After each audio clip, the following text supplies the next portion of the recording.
Leave me alone! Stop that wheelchair! I'm coming! Get away from me! I'm not gonna hurt you! What's happening? Wait! It started as an ordinary afternoon, the kind that almost tricks you into believing life has finally settled into something manageable, something gentle enough to hold onto without fear of it breaking apart, and I remember the sunlight that day. More than anything else, the way it filtered through the tall trees lining the sidewalk, casting long, soft shadows that moved like quiet waves across the pavement as I pushed my daughter's wheelchair forward, her small hands resting calmly on the armrests, her eyes wandering with a kind of peaceful curiosity that only comes when she feels safe, and for those few minutes. I let myself believe that we were just like everyone else, out for a simple walk, with nowhere urgent to be, and no reason to rush, just a parent and a child sharing a quiet moment in a neighborhood that looked perfect from the outside, with its clean streets, trimmed hedges, and carefully maintained homes that all seemed to follow the same invisible script of order and control. But beneath that polished surface, there was always something else. Something rigid, something that did not bend easily to the realities of people like us, and I had learned to navigate it carefully to avoid conflict, to keep moving too. Not draw attention, because attention in places like this rarely came with kindness, and yet despite all that, I chose that route because it was the safest for her, the smoothest path with no sudden drops or uneven edges, a path I had memorized over time, not just for convenience, but for necessity. Because every small bump, every unexpected obstacle could turn into something much more serious for her, and as we moved along I could hear the soft mechanical hum of her wheelchair blending with the distant sounds of the neighborhood, a dog barking somewhere, a lawnmower running far off, the faint echo of a television through an open window, and it all felt normal, almost comforting in a way. Made me lower my guard just enough to forget how quickly things could change, and then it did. It changed in an instant, without warning, without reason. Just the sudden interruption of that fragile peace as she appeared, stepping into our path like a barrier that had been waiting for the exact moment to reveal itself. HOA Karen, her posture rigid, her expression already set in that familiar look of disapproval that I had seen before, directed at others, but never this directly at us. And before I could even process what was happening, she raised her hand in a stopping gesture, sharp and absolute, as if she had the authority to halt not just our movement, but our entire existence in that space. And I felt the wheelchair slow beneath my hands, not because I chose to stop, but because I had no choice. She was standing directly in front of us, leaving no room to pass, no space to maneuver, and for a brief second, there was silence, the kind that stretches just long enough for tension to take root before words begin to fill it. And when she spoke, her voice carried that unmistakable tone of someone who believes they are not only right, but entitled to enforce that belief on others. She said we could not use this walkway, that we were violating community guidelines, that this path was not designated for what she called non-standard equipment, and the words hit harder than I expected, not because they were loud, but because of how casually they dismissed my daughter, as if her wheelchair was an inconvenience rather than a necessity, as if her presence required justification in a place that should have been accessible to everyone. And I tried to respond calmly. I always try to keep my voice steady in situations like this, because I know how quickly things can escalate when emotions take over, and I explained that this was a public sidewalk, that we had every right to be here. My daughter needed this route for her safety, that we were not causing any harm or disruption. But even as I spoke, I could see it in her eyes. She was not listening, not really. She had already decided what this moment was going to be, and nothing I said was going to change that. And my daughter shifted slightly in her seat, her earlier calm replaced by a subtle tension that only I could fully recognize, the way her fingers tightened just a little. It's the way her breathing changed ever so slightly, and I felt a familiar weight settle in my chest, because I knew what that meant. I knew how quickly stress could affect her, how important it was to keep situations like this from escalating, and so I tried again. This time a little more urgently, asking her to step aside, explaining that blocking the wheelchair was not just unnecessary, but potentially dangerous. But instead of understanding, she took a step closer, narrowing the already non-existent space between us reinforcing her position as if proximity alone would strengthen authority, and she repeated herself this time louder, more assertive, saying that rules were rules, and that exceptions could not be made, and that phrase stayed with me the way it was delivered, without hesitation, without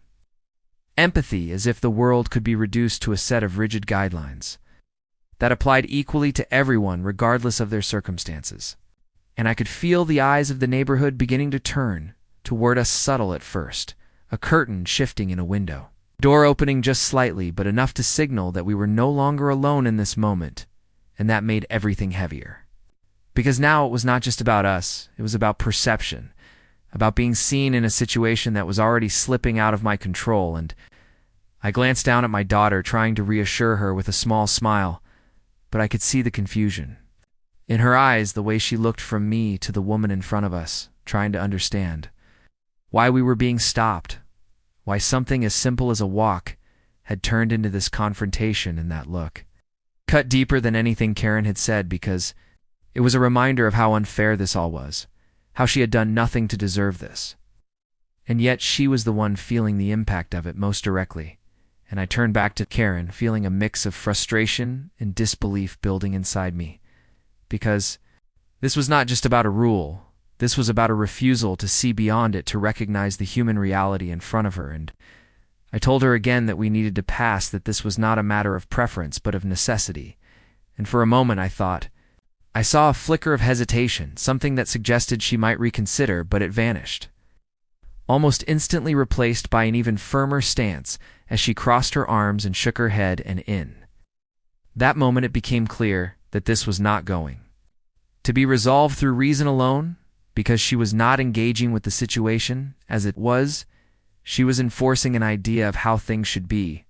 regardless of the consequences, and the longer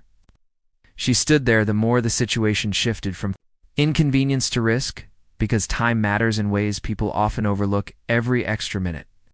every delay, every increase in stress can have real effects, and I could feel that clock ticking even if no one else seemed to notice it. And I took a slow breath, trying to steady myself, trying to find a way through this without escalating it further, because the last thing I wanted was to create a scene that would only add to my daughter's distress. But at the same time, I could not simply turn around and leave, not when this path was the safest option, not when giving in would mean accepting that this kind of treatment was somehow justified. And so we remained there, caught in that tense standstill between movement and obstruction, between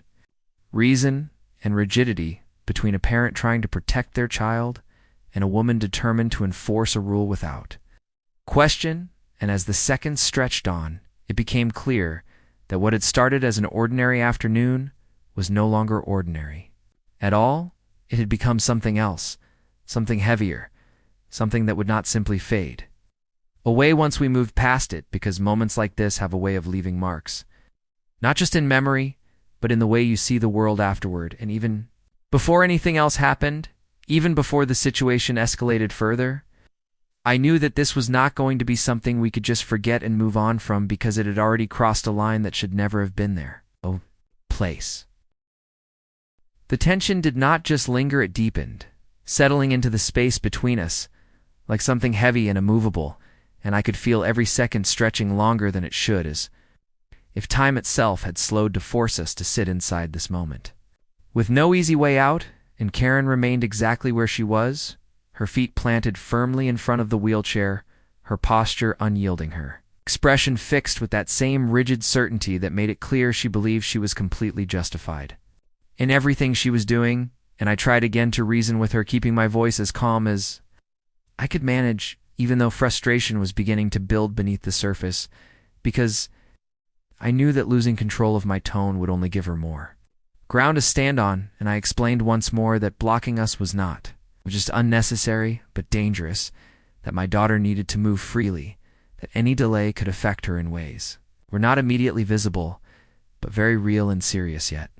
Even as I spoke, I could see that my words were not reaching her, not in the way they needed to, because she responded with the same rehearsed authority, repeating that she was enforcing community rules, that she had a responsibility to maintain order, and that allowing us to pass would set a precedent she was not willing to accept. And there was something almost surreal about hearing her frame this situation as if it were a matter of policy rather than a human interaction, as if my daughter, sitting right in front of her, was somehow less important than the idea of consistency and control. And then without warning, she pulled out her phone, raising it to record us, her movements deliberate, almost performative, as if she wanted to capture a version of events that supported her narrative. And I felt a sharp shift in the atmosphere at that moment, because being recorded changes things. It adds a layer of pressure, a sense that every word, every movement could be taken out of context and used in a way you cannot predict. And I instinctively adjusted my posture, straightening slightly, becoming more aware of how I appeared, how I sounded, because I knew that whatever she was capturing would not include the full truth, only the angle she chose to show. And I told her calmly that she was free to record if she wanted, but that it would not change the reality of what was happening, that she was actively blocking a wheelchair, and that this was not acceptable. But instead of reconsidering, she seemed almost encouraged by my response, as if the act of recording gave her a sense of validation, a way to reinforce her position rather than question it. And she began speaking more loudly now, addressing the phone as much as she was addressing me, describing the situation in a way that framed us as the problem, as if we were the ones creating a disturbance rather than simply trying to pass through. And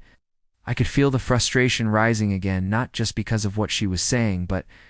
because of how easily the truth could be twisted in moments like this. And I glanced down at my daughter again, and what I saw made everything else fade into the background for a second, because her calm had shifted into something else, something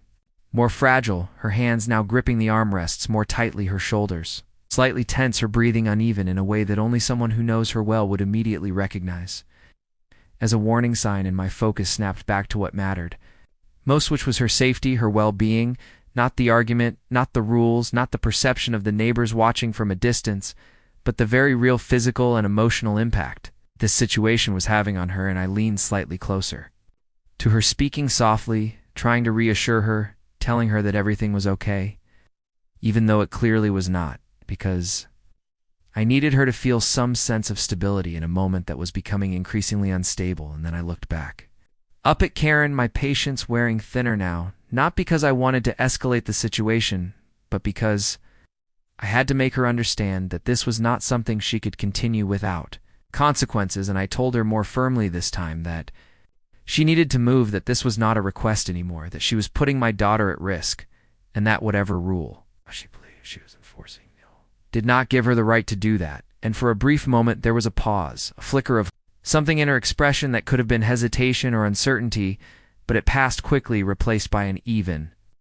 stronger display of defiance as she shook her head again and repeated that she would not move, that we needed to turn around and find another route. And that was the moment something inside me shifted, not in a loud or explosive way, but in a quiet, decisive one, because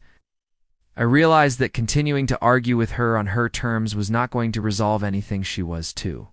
focused on maintaining control, too invested in being right, to step back and see the situation for what it actually was. And it was,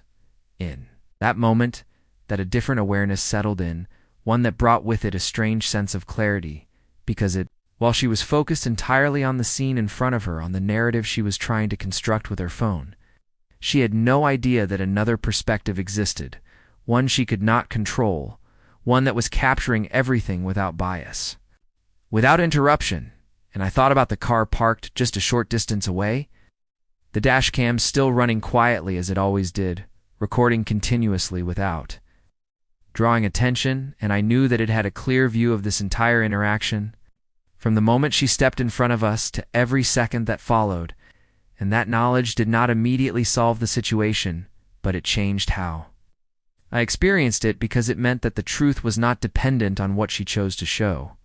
or say it existed independently, preserved in a way that could not be altered or denied.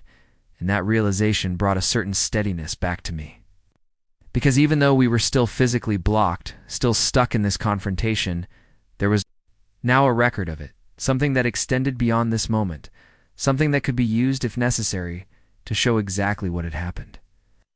And I did not mention it to her, I did not hint at it or use it as leverage, because I knew that doing so might only escalate things further, and my priority remained getting my daughter out of this situation safely as quickly as possible. But internally it shifted the balance because I was no longer just reacting, I was observing as well, noting the details, the way she positioned herself, the way she spoke, the way she dismissed every attempt at reason. And the longer it continued, the more apparent it became that this was not simply about misunderstanding or miscommunication. It was a deliberate choice on her part to prioritize her authority over our safety, and that realization carried a weight of its own because it meant that whatever happened next would not just be about resolving a conflict, it'd be about addressing a decision she had consciously made and the consequences that came with it. And as the seconds continued to pass with her still standing there, still refusing to move, the situation reached a point where something had to give because it could not remain in this suspended state indefinitely, not without causing harm in one way or another. And I could feel that tipping point approaching, even if I did not yet know exactly how it would unfold. I only knew that this moment had already gone too far, and that whatever came next would define everything that followed. What Karen could not see in that moment, as she stood there holding her phone with unwavering confidence, was that the version of reality she was trying to construct was already being quietly dismantled by a perspective she had completely overlooked. Because while she focused on capturing selective fragments through her lens, the dashcam across the street was recording everything in its entirety, without interruption, without bias, the ability to be manipulated. And as I became more aware of that silent witness, I felt a subtle shift inside me. Not relief exactly, but a kind of grounded certainty that no matter how this confrontation played out, the truth would not be lost or buried beneath her narrative. And that realization allowed me to steady myself, even as the situation remained tense, because I no longer felt entirely at her mercy in terms of perception and control. And as she continued speaking into her phone, her voice growing more performative with each passing second, describing us as uncooperative, as if we were refusing to follow simple rules, I could sense that she believed she was building a case for herself, something she could later use to justify her actions to others in the community. But what she did not understand was that every word she spoke, every dismissive gesture, every refusal to step aside, was being documented from another angle, one that included context, one that captured the full reality of her blocking a wheelchair despite repeated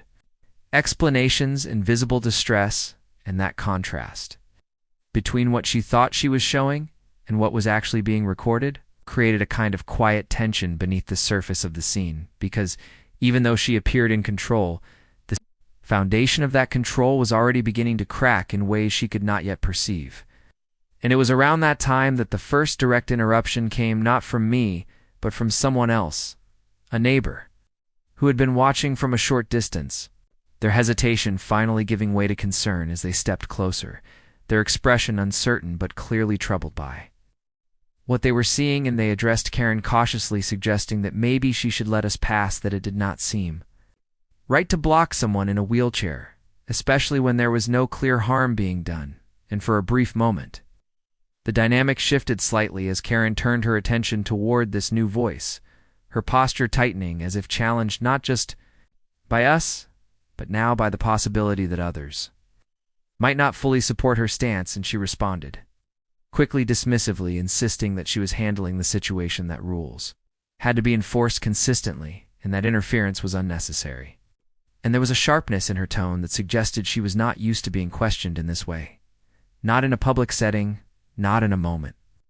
where her authority was being actively observed and evaluated. And the neighbor hesitated, clearly unsure how far to push the issue before stepping back slightly, their attempt to de-escalate having been firmly rejected. But the effect of that brief exchange lingered because it signaled something important, that this was no longer a private confrontation contained between two parties. It was becoming a visible situation, one that others could interpret, form opinions about, and potentially act upon. And I could feel that awareness spreading, even if no one else immediately stepped forward, because the atmosphere had changed in a subtle but undeniable way. The quiet observation from windows and doorways had shifted into something more attentive, more critical, and Karen seemed to sense it too, even if she did not fully acknowledge it, because her movements became slightly more rigid, her voice a touch louder, as if compensating for the growing uncertainty around her. And yet she did not step aside. She did not reconsider her position. She held on to it even more tightly, as if letting go now would mean admitting that she had been wrong from the start, and that was something she appeared unwilling to do at any cost. And meanwhile, I remained where I was, my hands still on the wheelchair, my focus split between the unfolding situation and my daughter, whose condition remained my primary concern, because while all of this was happening around us, she was still at the center of it, experiencing the stress, the confusion, the physical stillness that was being forced upon her, and I could see the toll it was taking, even if it was not immediately obvious to others, and that only reinforced my resolve to see this through, not in a confrontational sense, but in a way that ensured her safety and dignity were not dismissed or overlooked. And so I continued to speak calmly to Karen, reiterating the same points, not because I expected her to suddenly change her mind, but because it was important that those words were said, that they were part of the record, both in the moment and in whatever documentation existed beyond it. And as more time passed, the imbalance between her certainty and the reality of the situation became increasingly apparent, because while she maintained her stance, the justification for it grew weaker under the weight of observation and context. And then, almost as abruptly as it had begun, there was a shift, not dramatic, not accompanied by any clear acknowledgement, but a subtle change in her behavior as she lowered her phone slightly, her gaze flickering away for just a second, as if reassessing something internally, and then with a small but noticeable movement, she stepped to the side, creating just enough space for the wheelchair to pass, and the moment felt strangely anticlimactic, given the intensity that had preceded it, because there was no apology, no admission, no recognition of what had just occurred, only a quiet withdrawal, as if she had simply decided she was done with the interaction rather than acknowledging its impact. And I did not pause to question it. I did not push for explanation or closure, because my priority was immediate and clear: to move forward, to get my daughter out of that space and into a place where she could recover from the stress of what had just happened. And so I guided the wheelchair past her carefully, maintaining a steady pace,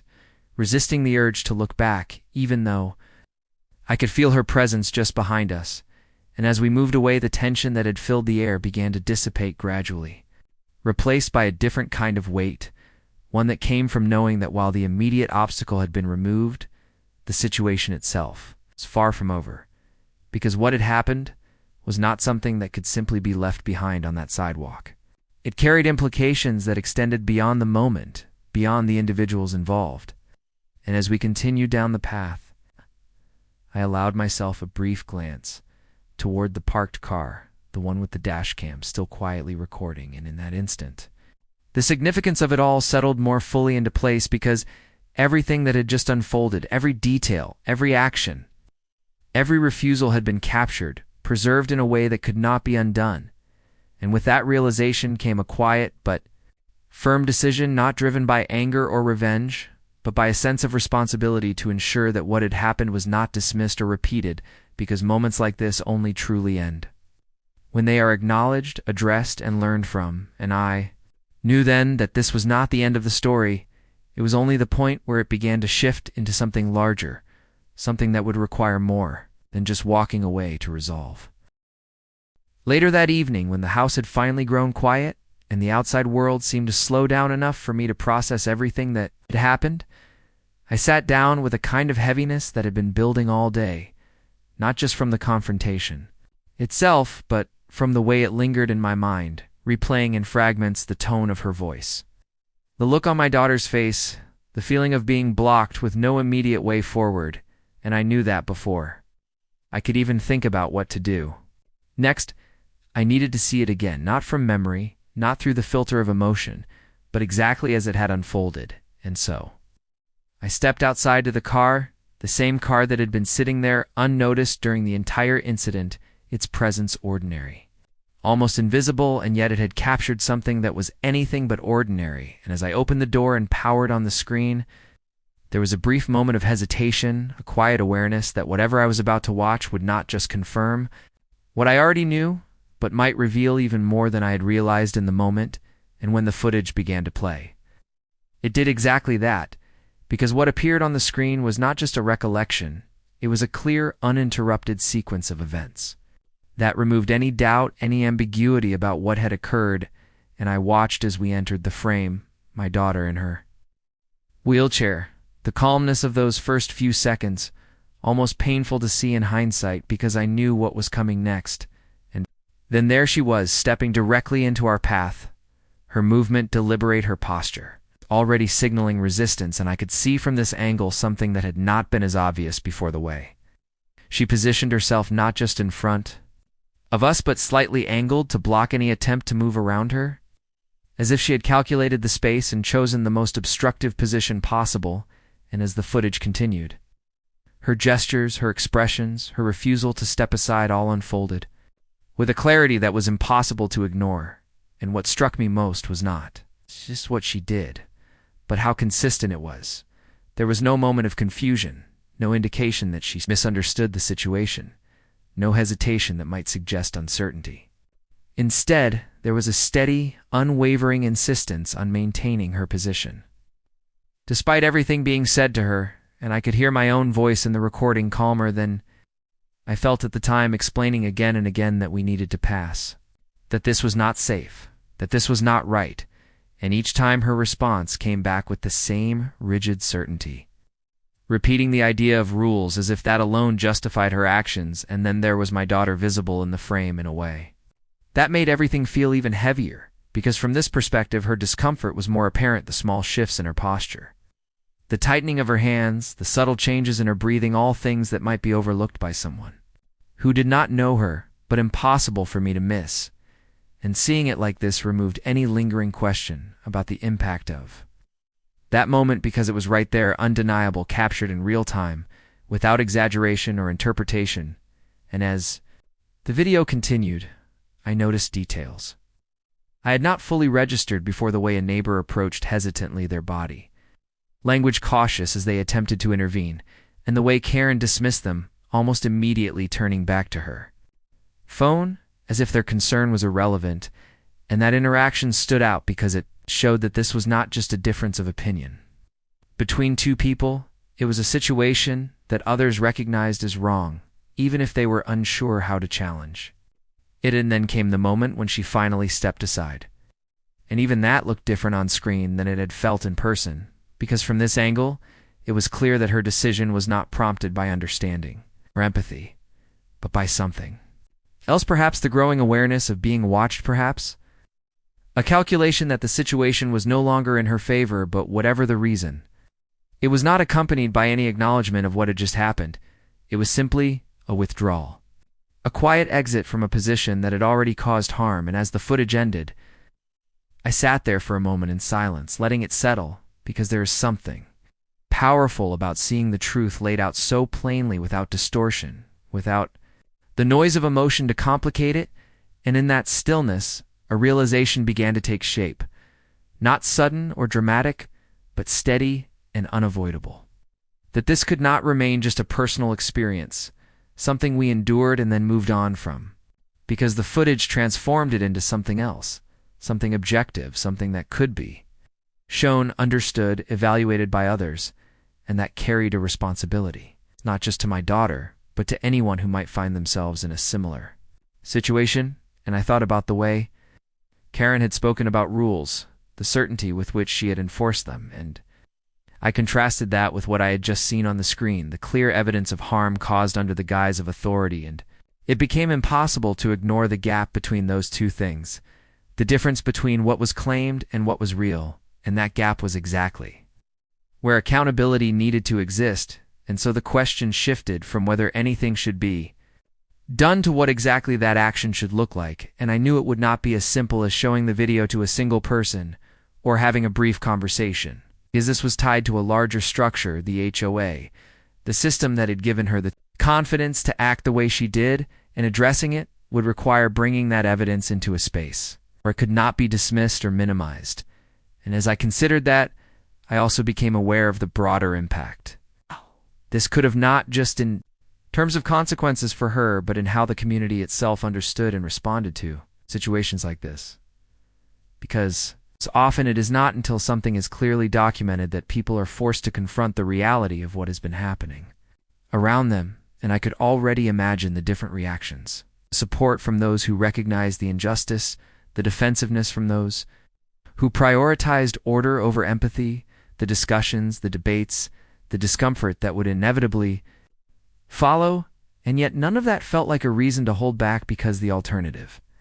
was to allow the moment to fade, to let it become just another story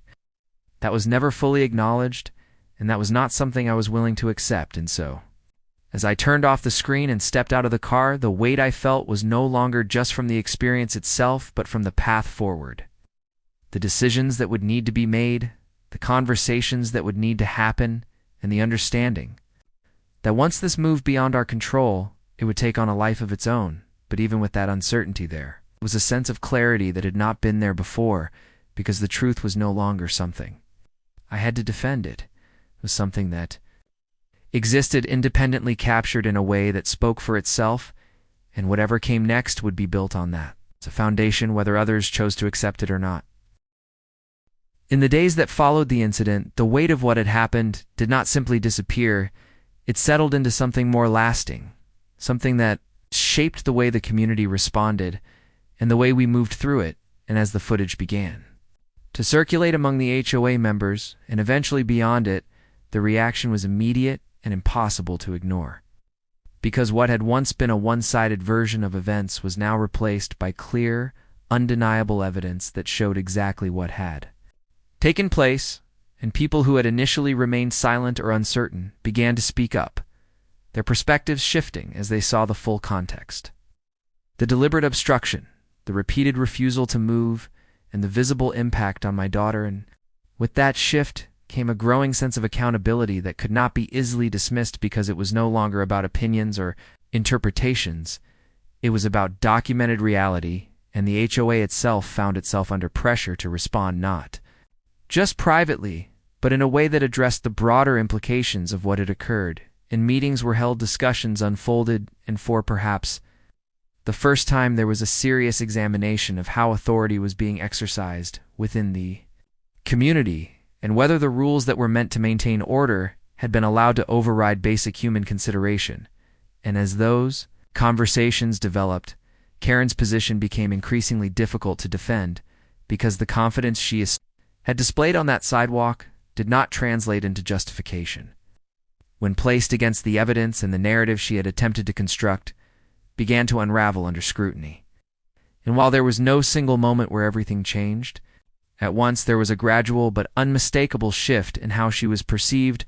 no longer as someone simply enforcing guidelines, but as someone who had crossed a line that should never have been crossed. And with that shift came consequences, not just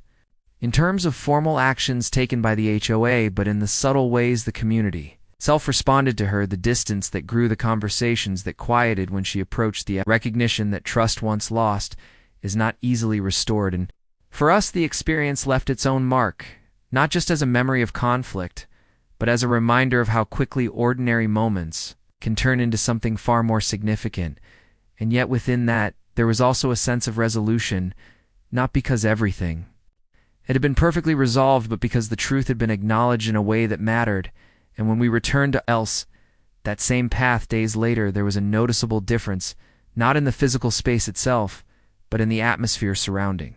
it. The same trees, the same pavement, the same quiet neighborhood, but without the tension that had once filled it. And as I guided my daughter forward, there was a sense of ease that had been absent before, a recognition from those around us that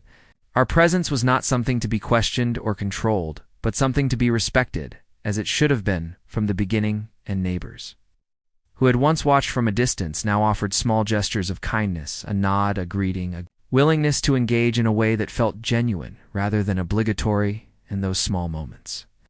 carried a significance of their own, because they reflected a change, not just in behavior, but in understanding. And for my daughter, while the experience had been unsettling, It also became something else over time, a quiet example of how her voice and her experience mattered. Even in situations where she could not express it in conventional ways, because the truth of what she went through had been seen, recognized, and taken seriously, and that in itself carried a kind of strength that went beyond the moment. And for me, the entire experience reinforced something I had always known but now understood more deeply, that standing firm in the face of unfairness is not always about confrontation sometimes. It is about patience, about allowing the truth to emerge in its own time and ensuring that, when it does, it is not ignored or diminished. And while I did not seek out the situation that unfolded, I knew that addressing it had been necessary not just for us, but for the integrity of the community as a whole, because environments that claim to be orderly and fair must also be willing to confront the ways in which they fall short, and to correct them when they do. And as time passed, the incident gradually became part of the shared memory of the neighborhood, something referenced in conversations, something that influenced how similar situations were handled in the future. And while it was not something I wanted to relive, it served a purpose that extended beyond that single afternoon, because it prompted reflection. It encouraged awareness, and it set a precedent that actions have consequences, especially when they affect those who are already navigating challenges others may not fully understand. And in the end, what remained was not just the memory of being blocked on a sidewalk, but the knowledge that the moment had led to something meaningful, a shift, however small, toward greater empathy, greater accountability, and a clearer recognition that respect is not conditional. It is fundamental and must be upheld not just in principle but in practice every single day.